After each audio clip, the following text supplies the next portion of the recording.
ایک بھائی نے پوچھا ہے کہ کیا عشق کا لفظ اللہ اور اس کے رسول کے لیے استعمال کیا جا سکتا ہے؟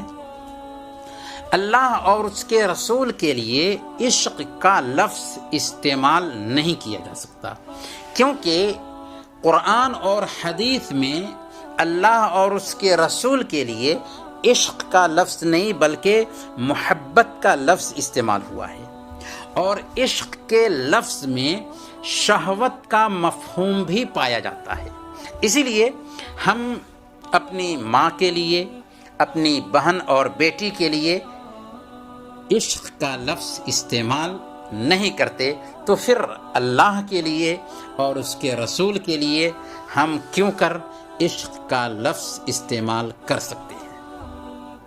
اللہ اور اس کے رسول کے لیے کتاب و سنت میں محبت کا لفظ استعمال ہوا ہے، اس لیے ہمیں بھی اللہ اور اس کے رسول کے لیے محبت کا لفظ استعمال کرنا ہے۔ نبی پاک صلی اللہ علیہ وسلم سے محبت، اللہ سے محبت، نبی سے عشق نہیں، نبی سے محبت کی بات کریں گے، نبی سے عشق کی بات نہیں کی جائے گی۔ رہی وہ حدیث جس میں آتا ہے کہ من عشق و کتم و عف و مات فہو شہید، کہ جس نے عشق کیا، اسے چھپایا، پاک باز رہا اور مر گیا تو وہ شہید ہے۔ تو یہ من گھڑت روایت ہے، موضوع روایت ہے۔